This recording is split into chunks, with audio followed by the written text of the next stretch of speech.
In October 1967, the people of Onitsha breathed a sigh of relief. The Nigerian federal troops had tried to cross the Niger Bridge, but the Biafran soldiers had blown it up. The enemy was stuck on the other side in Asaba. For a moment, Onitsha felt invincible. The market reopened, people laughed again. But they forgot one thing. A wounded lion is dangerous, and across the river, the federal artillery was just waking up. Meanwhile, in Onitsha lived Kelechi, an engineer passionate about Biafra. Come on, catch the signal. Yes, I've finally fixed it. You are shouting yes, while the rest of us are crying in hunger. We can now hear the BBC. We can know what is happening. I don't need the BBC. A bag of salt is 5 pounds. That is what is happening. It will pass. The federal troops can't cross the river. We are safe here. Safe? Have you looked across the river? They are lining up cannons. I know. But you have me. I'll always be here for you. The people of Onitsha laughed again, yes, but it was short-lived, for the safety didn't last for Christmas. Murtala Mohammed changed the entire game. Since he couldn't take Onitsha by crossing the bridge, he decided to crush the city from a distance, and that was when the real nightmare began. Shells rained on Onitsha day and night. People didn't sleep. They waited for the next explosion, waited for the next scream, waited for the ground to shake again. In one bunker beneath the city, Kelechi and Ngozi were squeezed among dozens of the civilians, listening as the world outside tore itself apart. Each blast sent dust falling from the ceiling. The little lantern in the corner flickered like it was afraid too. Ngozi grabbed Kelechi's arm so tightly her nails dug in. That one was closed, she said, shaking. That was a textbook market. It's okay, Kelechi tried to reassure her. The walls are thick. Stop lying to me, Kelechi. Nothing is thick enough for those guns. Her voice cracked. I don't want to die inside a hole. Kelechi finally dropped the fake confidence. Look at my hand. He held it up, trembling. I'm scared too, he said. But we're not dying today. I have a plan. If the city falls, when it falls, fine. When it falls, I have a motorcycle near Oka Road, half tank of fuel, enough to carry us to the villages, but you must stay with me. Don't go back for your father's shop. Don't run back for clothes. Don't. My father left yesterday, she whispered. He begged me to follow him. I stayed because of you, you foolish engineer. Kelechi blinked. You stayed? For me? Somebody has to make sure you don't get blown up trying to save one useless radio. He held her hand in that darkness.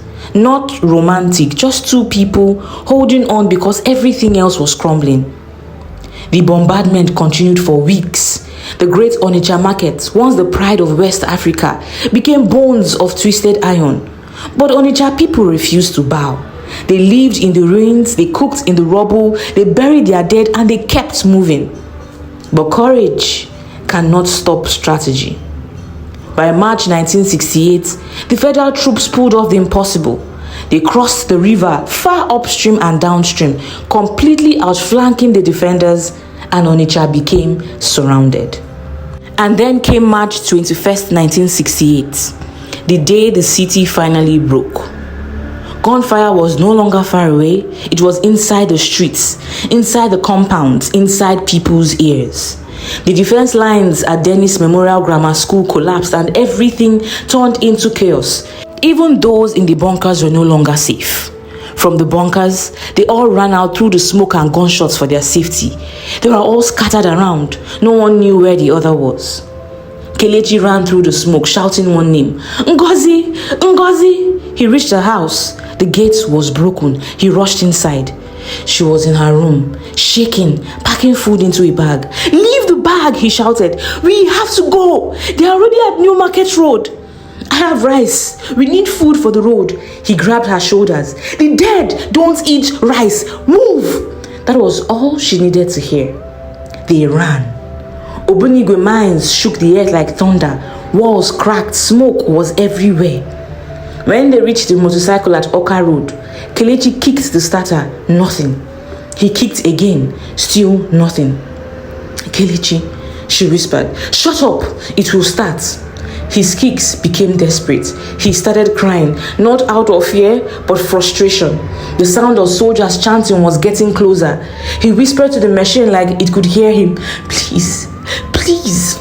Then a sputter, a cough, a rah. "Get on," he shouted. Ngozi jumped on. The moment the bike moved, bullets sliced through the air behind them. Soldiers burst out of the smoke, firing wildly, but the bike flew down the road like it had a spirit pushing it. By the time they stopped, they were already miles away on a hill along the road to Nnewi. Safe, at least for now. They looked back at Onitsha. The city was burning, black smoke rising like a funeral cloth over the skyline. "It's gone," Ngozi whispered, crying quietly. "My father's shop, the market, everything." Kelechi wiped soot from his face. "We lost the city. What do we do now? We have nothing." Kelechi turned to her. "Ngozi, look at me." She looked up, tired, dirty, traumatized. "We are breathing," he said. "They wanted to kill us in there, but we are here. As long as we are alive, Biafra is not dead. We will go to Umuahia. I'll fix radios. You will trade. We will start again." She sniffed. "You still owe me for all those granuts I gave to you for free." He gave a tired smile. "I'll pay you back, even if it takes 50 years. Onitsha felt that day. It was a heavy blow.